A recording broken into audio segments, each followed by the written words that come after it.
A new survey from the UK says that reportedly 2/3 of LGBT people fear holding hands in public.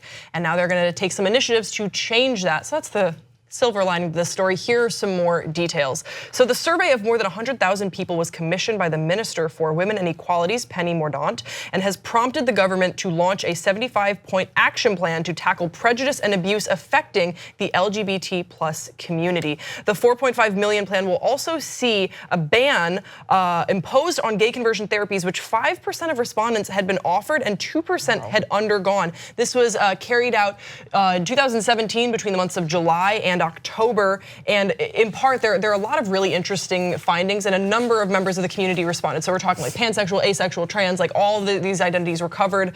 But something that was across the board for queer identities is that you do not feel comfortable, 2/3 of the respondents, holding hands in public. That is something that I super understand. So Jason, I was thinking of you in this. How do you feel when you go to a new place, or maybe just around your neighborhood, when it comes to just acts of affection? And when I say like public displays of affection, like PDA, I don't mean that. I just mean like simple acts of affection. I think a lot of heterosexual couples take for granted. Right. How Hand do you on the hip.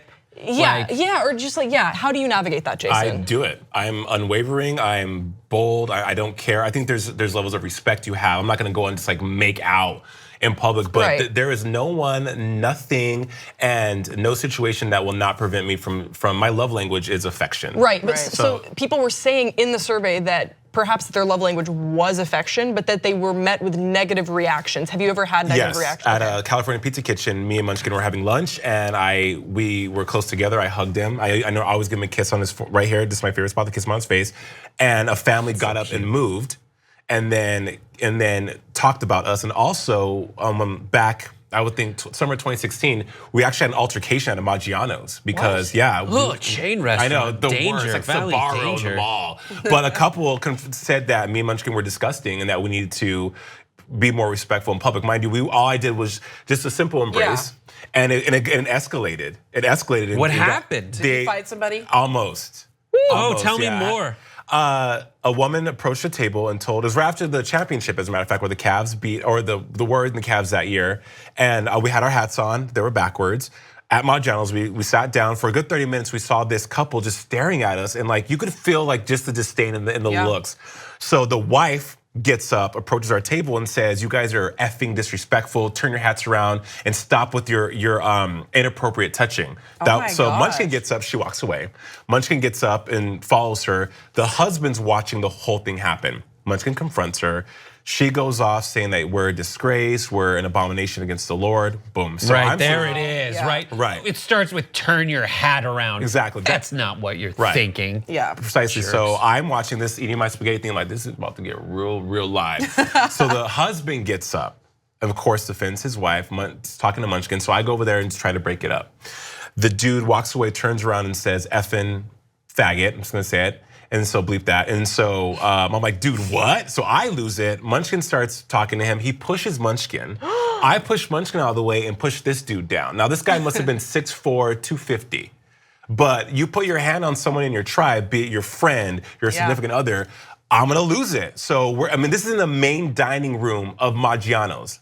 And people were just, I had never been so livid before in my life, but I never had so much support from people there. You had women come by who were just like, they had our back. All the wait staff had our back. The manager came out. And I was shaking because he touched Munchkin. That was what set me off. So, I understand why these people feel. What I think about too is how much of reactions are gendered, because I have had negative reactions as well, but no one would ever or has ever come close to putting a hand on myself or Lizzie. Yeah. Our responses that have been negative have been far more sort of like insidious and subtle. Right. And I don't know, hearing your stories, like I don't know what's worse. Like it's all awful. What do you mean by insidious and subtle? Like what kind of thing? So it's like, it's little things. Kind of like passive aggressive. Right. Yeah, it's like passive aggressive stuff. So like clearly we're getting married or something. And if you like introduce, like we're getting married, and then someone will still ask like, are you sisters, or like no boyfriend? Like it's more like pressing questions. We get far more like questions about our identities. Like I'll get asked like if I'm trying to like who's the guy in the relationship, and that's but people will like say it in a way that's joking, but I'm the butt of the joke. Right. And they feel this allowance to approach me, even though they don't know me and they don't know us, to be like, so like, oh, so you're the dude, or what's also gross is like people coming up and being like, oh hell yeah, like I see what you got. You know what I mean? Like you would never do that to a straight couple. Like, can you imagine if someone came up to you guys when you were out and you were just, and someone out of that you don't know was just like, oh, okay, I see how that is. Like, oh, cool, hell yeah. Right. Yeah. You just feels gross. Those it's microaggressions gross. are So it's more like micro in my experiences. But I think that living in a neighborhood where Lizzie and I openly can hold hands was so, it's so freeing. I'm trying to think of the right word. It's like relaxing. You know, it's like for so long when we were living in North Carolina, when we were dating in North Carolina, just feeling like you were always kind of on edge, and living in West Hollywood now, and I know that I live in a bubble and whatever, but just having that acceptance and knowing that that almost never happens where I live now, and having gone on the other side of things and being like turned away from establishments, but it would be because of like what I'm wearing, even though like other guys are wearing exactly what I'm wearing. Like why is that, you know, like why am I being turned away? So so I think that like it's just so curious how we are treated, and I do think that it is gendered. And hearing from your experience, right, and it was because 2 men, and then also a couple. I'm a black male, and so not to put race on it, but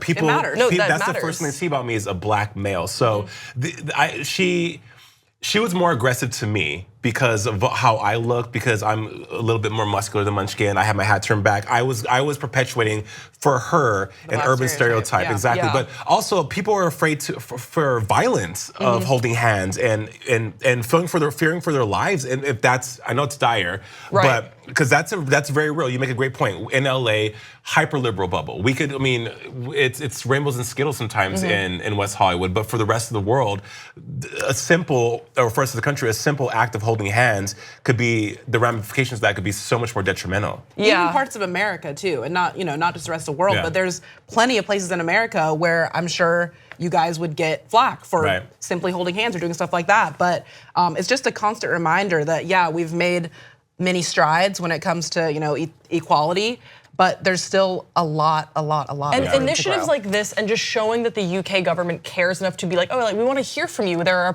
reportedly 1 million LGBT plus member living in the UK, and 100,000 responded, and that's awesome. And they're going to take these responses and further that into action, which is what you want to hear.